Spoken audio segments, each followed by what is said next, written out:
Welcome back to the True Skool Tour. I'm your host, Fidel. This is my co-director, Shalina Ali. We are currently in the music production lab, the after-school program known as True Skool. Check us out, trueskool.org. This is where they learn basics in music production and also sound engineering, how to record themselves, how to work together and actually collaborate and make some dope music. And then the students are at all different levels. So it's a lot of peer-to-peer education that happens. We get a lot of return students. So some of the students, they have a great wealth of knowledge about beat making and production. And some of the students, they just playing with it and learning from the beginning. So it's a lot of peer-to-peer education. Our instructors are giants in what they do. And students get a lot of insight. And not just music production, but also the sonic engineering side of it and what it's like to record vocals, audio, instrumentation, all that good stuff. Now we're entering into obviously the DJ class. It's the foundation of what we do here, or what we do in hip hop. And what we do here is also a beginners DJ class. We start the students out with vinyl. They're able to dig through the crates, find some of them old school ingredients. They get to learn how hip hop actually was formed into what they are doing today with the different sound modules, Seratos, and all of the little different portable decks that the DJs use these days. So the students get a very good exposure to different local DJs. We bring in guest instructors and folks that can really teach them the different ways that they can actually take this skill and apply it and get gigs and get paid out in the world. So there's also one of the classroom spaces where students can accelerate and start getting some money in their pockets if they know what they're doing. All right. So all them students running around with the headphones on all the time and listen to music all the time, we got something for you.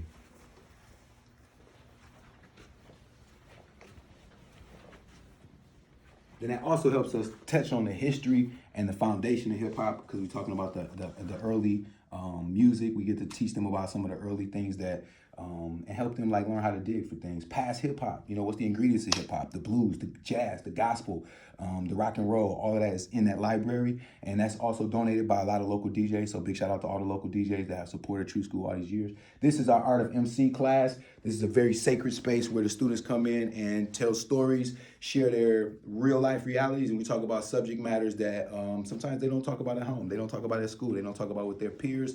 And this is a space where they can unload and create content together. Spoken word, storytellers, singers, writers, rappers, they all in together, digesting some real stuff. So we really emphasize writing because this is about character development. This is about public speaking. This is about being able to take your dreams, put them on paper, and present it in any case and scenario. It don't have to be a freestyle or a rap or a song or a poem.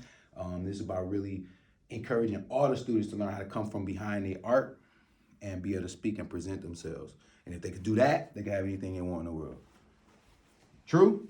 True. All right, bet. Boom.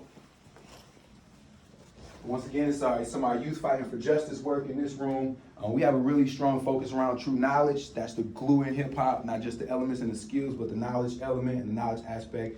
And the youth fighting for justice is about giving young people a voice in the community for issues that they think are important to them, to their peers, at school, at family, and their community. So we work with a lot of local partners to deal with, how we can work on alternatives for, say, for example, youth incarceration. What do we do with a teenager or a youngster who maybe get in trouble at an early age? What are some alternative ideas besides just locking them up, throwing away the key, and criminalizing our youth, especially using hip hop to criminalize our youth? How can we counter that? That's part of what Youth Fighting for Justice is about. So that's a lot of workshops, that's a lot of group conversations, bringing in other local organizations that need media, hip hop, and art to help propagate their message. So they communicate with True Skool if they have a campaign going on, and we help young people come up with media and music to help make these ideas more popularized and socialized amongst the young teenager group. In this gallery space, you'll see just some of our youth, current participant, alumni participants, some of their work, some of their portraits. Youth here work with all kind of different mediums of art. They come in and they get a chance to really explore, and we try to pull them outside of their comfort zone. We do a lot of gallery events down here. We do a lot of open mic events. We let the youth activate it a lot. A lot of our alumni, after they age out of high school, we still try to work with them. We do hire interns from our alumni. 5 out of 7 of our teaching artists right now are current students. So that's a great example of the pipeline. Former students. Former students. So they came in at 14, 15, 16 years old. went through the program, got professionally developed as young interns and alumni and an apprentice, to be honest, because they had to study up under a lot of established artists, and then they were able to put themselves in a position to now be teaching artists and instructors. And not only do they work here getting gigs, a lot of them are really active out in the city getting gigs and making money doing what they're passionate about.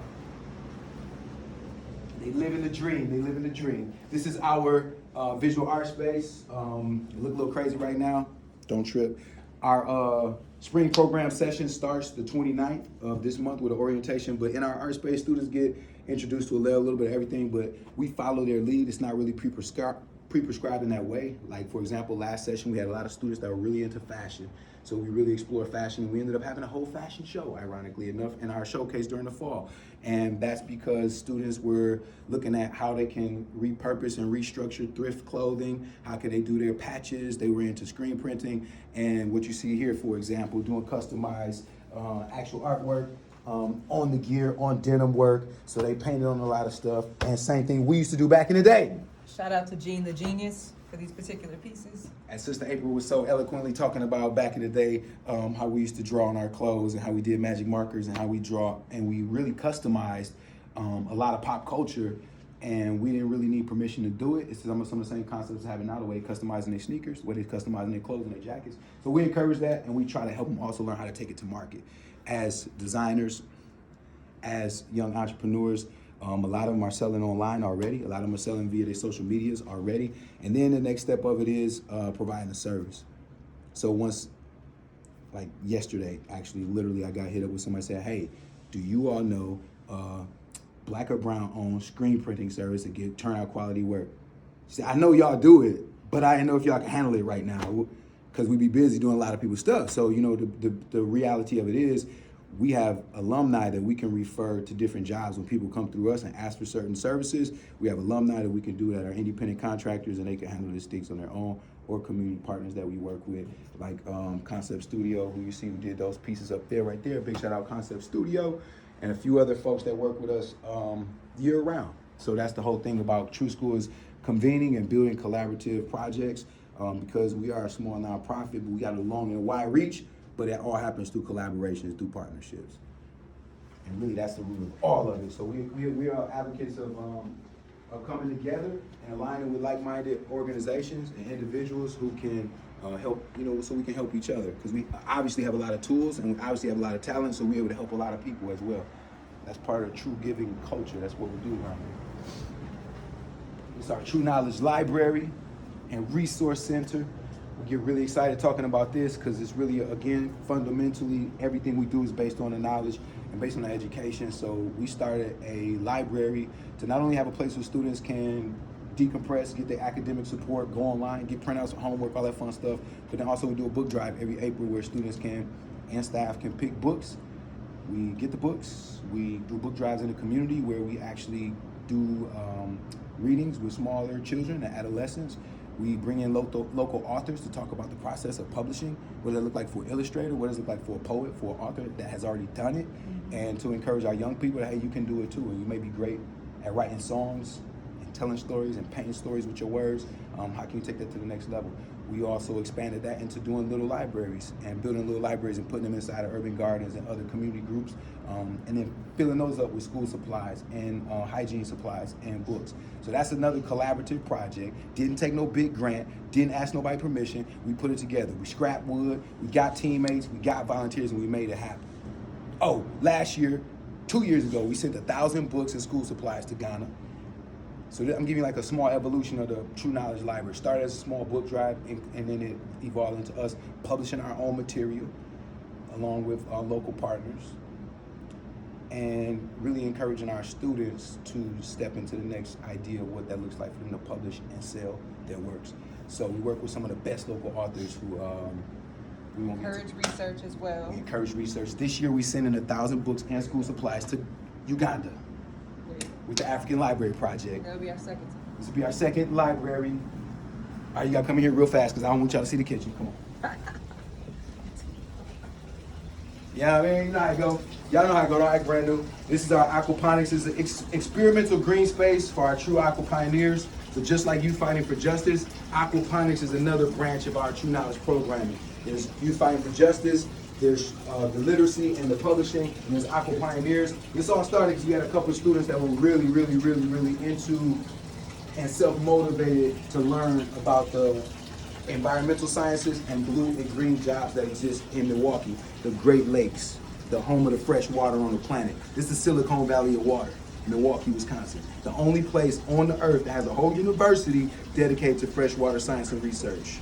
It's amazing. It's the only place on the whole planet that got one. I don't know why yet, but this is where it's at when we talk about water science and also potentially green and blue jobs. And that's going on under our people's nose. And we have this experimental space so young people can be at least introduced to what that looks like. And we're not aquaponics experts, but our partners are.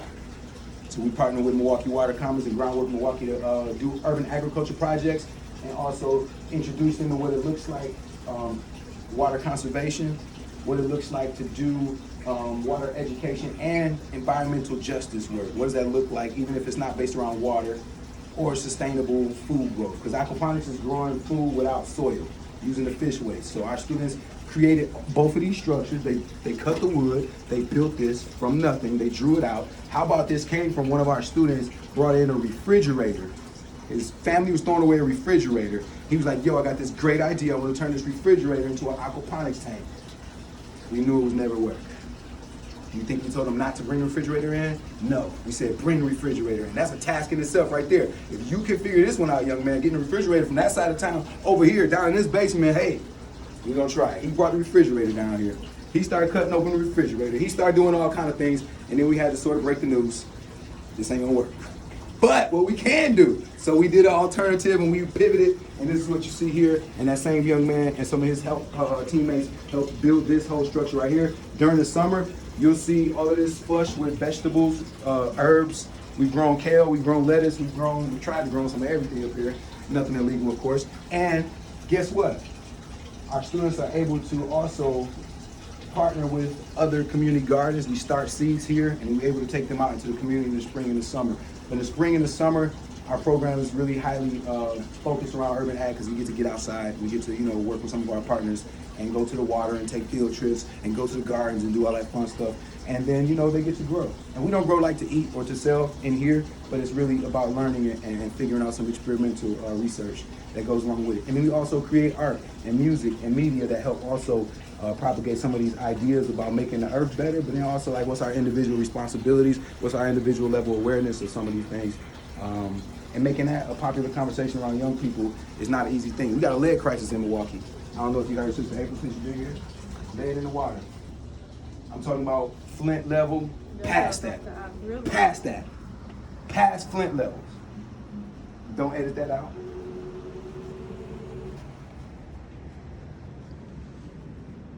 And so we do artwork around that, and we're working with different advocacy groups around what that looks like to have young people engage in some solutionary, but really like awareness. What do people need to know?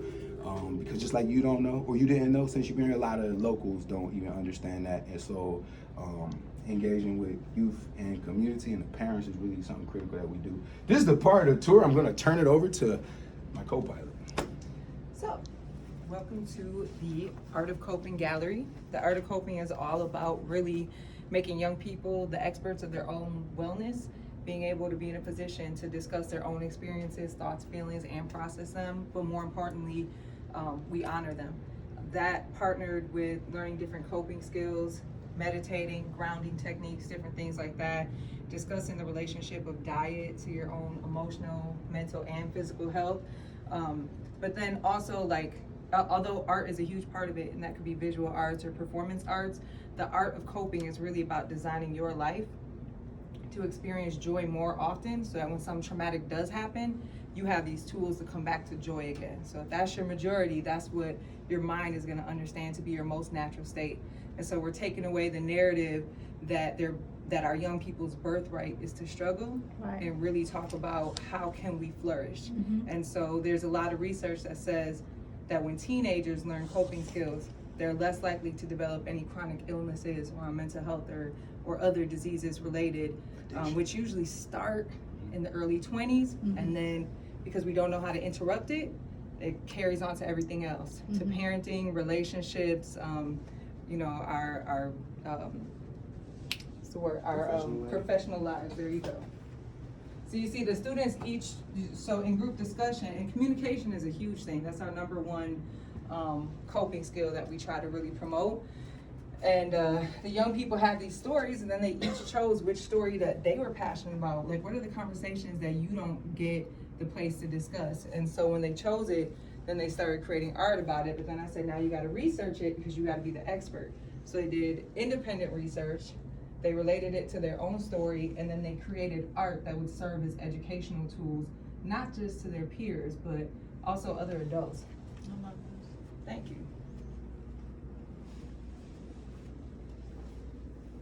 So, and the other great thing about it is, you see a mixture of them also expressing ways that they're already coping, you know? So it really was an opportunity to honor a lot of their understanding that they have in the first place. We just don't make room for them. Some of them already understood and practiced meditation. Some of them already knew about their chakras. So then for the young person that's talking about chakras and meditation, they're then teaching the other students in the program. So it's not just coming from us, you know, as adults.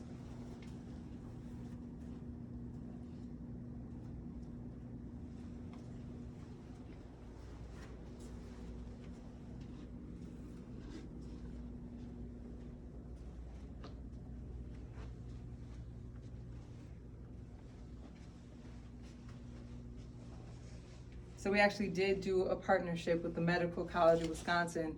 We were able to do a research project, which essentially just proved what we already know, is that all the programming that we do, that we administer with the young people, they're good for adults as well. Mostly adults that have come across this art of coping experience and everything else at True Skool. The thing that they say is, where was this at when I was young?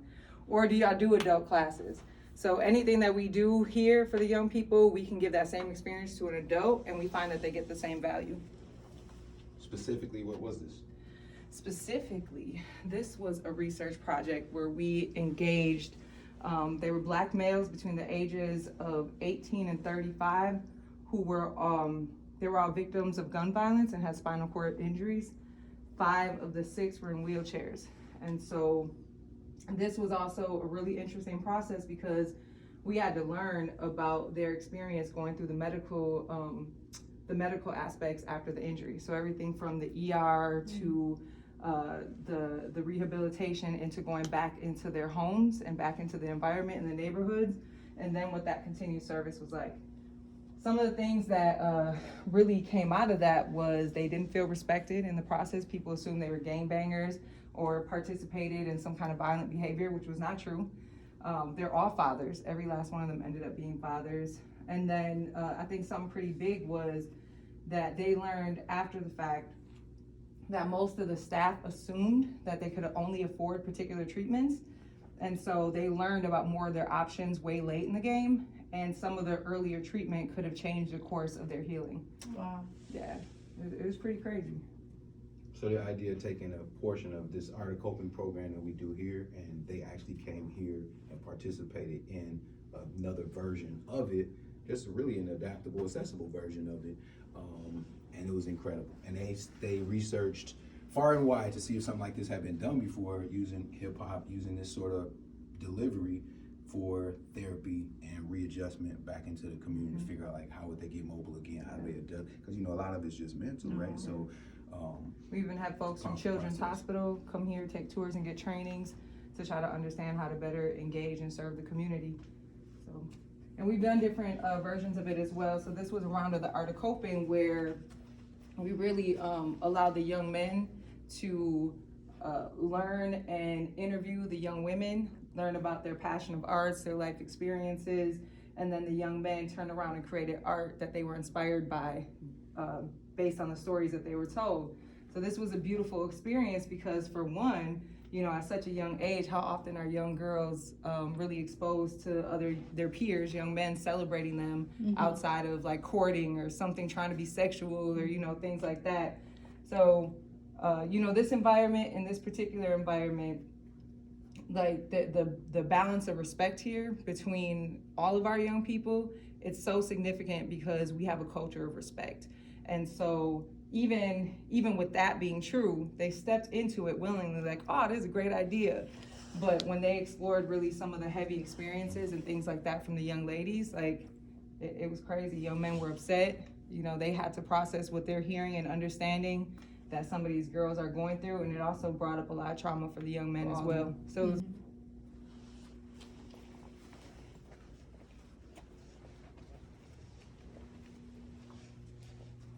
What's this art piece over here? Oh, that was done some years ago by I think it was done at one of the block parties. I'm not actually sure which artist did it. It was many, many, many years ago.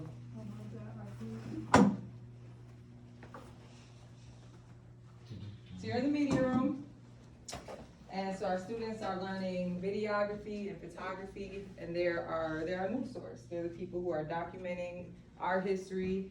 They're charged with recording all of our programs. They've done things like create yearbooks and picture books. So they're taking they're documenting, then they're coming back here, they're editing, they're learning all the software and things like that. But they're also learning things like podcasts. So they're the face, they're the voice of the organization. And even with this process, we let them decide. So they might make a music video, they just might make a collaborative video of all the things that happened in the session. They might do more of something geared towards photography. But they don't just capture programming, they capture all of our events. And we're getting more into podcasts now, and we're getting student testimony, and they're even starting to get more on like an entertainment aspect of media. So a lot of them are starting their own little podcast, the life of a teenager, Right. Different things like that. So that's kind of like how this class is evolving. And this room is completely donated. So it started with somebody donating the computers, and then we gave a tour to somebody, and they were like, all right, we have to donate these monitors, and then somebody else came through and said we have to upgrade this room, and that's how we got the major screen over there. Some local love. Local love, yeah. It's real. There's room for more. There's always room for more. Always room for And more. this, this used to be a meeting room for our staff and just sort of flex. And our videography and our music production room used to have to sort of share space and computers, and that always was never the best scenario. So this room has really allowed us to stretch programming in a lot of ways as well. And then again, this is another pipeline opportunity where students can easily see themselves in front of the camera or behind the camera once they know what the industry itself sort of looks like, and different entry points of what that looks like as well. And so this is one of the also rooms where a lot of people have been inspired to support True Skool. If you want to support True Skool, TrueSkool.org. None of this would be possible without generosity and contributions from community and people that want to invest into the future. It's not just about True Skool. We impact a whole generation in social movement. It's not just about Milwaukee, because a lot of our alumni and some of our teaching artists, they work across the country and beyond. So this is huge. We got a student alumni in Egypt right now. Getting busy. So y'all know what this is. You already know. You already know what this is. This is our mobile roll up and go dance floor. All right. This dance studio back here did not exist not too long ago, but our break dancers are some of the best in the country. No cap, as the youngsters say. They bring home trophies from everywhere, and they come from right here at True Skool. And so you talking about some of the most battlingest B-boys and B-girls you can imagine. They rehearse down here, they practice down here. And we have a youngsters class, 6 and up on Tuesdays. And so parents can register their youngsters because it was such a demand. We had so many parents calling us, do you have youngsters, do you have breakdancers for kids? And we had other instructors teaching in other places, so we just decided to bring that in as well. So that's also allowed us to expand certain things. Some of our instructors donated these mirrors recently. So like even the team is invested. So we don't ask nobody else to invest if we ain't invested. Our own team invested in these mirrors and in the labor, the movement, and the purchase of these mirrors. And so that was not a small thing as well. And we're expanding. And next time y'all come down here, you might see a whole dance floor studio. And it's gonna be crazy. Because that's how it go. So we're talking about like the real deal beginner level, and then advanced level breakers. And we have some of the best in Milwaukee, Wisconsin, and the best DJs, and the best graph writers. Y'all better have somebody. It's our live band and performance room. We also take some of our music that we create digitally and we bring it up to live level for performance. So students get a lot of rehearsal time and stage coaching in this space. And then also some of our students who are musicians, this is their world. This came from us having a conversation with our students, and we just having to ask a random question like, hey, who play your instrument? We didn't know we had like 4 or 5 musicians amongst us, and some of them played multiple instruments. And so then at that point, a whole music upgrade was born. And our band is also like very well known and sought after. They back up a lot of younger hip hop artists in the city. They're for hire, they out here. We barely can keep them here. And so this is also a great space where students are able to take stuff home, meaning when people donate us drums, equipment, and we able to get stuff refurbished, because people bring us broke stuff, of course, or outdated stuff, of course. They donate it, we're grateful, thank you. And then we get it repaired and we get it refurbished. And our goal is to be able to send students away with it. If they want to continue and pursue guitar or saxophone or whatever like that, we want to be a platform where they can actually learn, play, jam out with other peers, but then also then they have an instrument of their own, which a lot of their schools don't have and a lot of them can't afford it otherwise. So we understand this is a huge void that we feel in as far as the live instrumentation go. But you should hear him rock out back here. It's pretty crazy. And this almost concludes your tour. Boom. Any questions?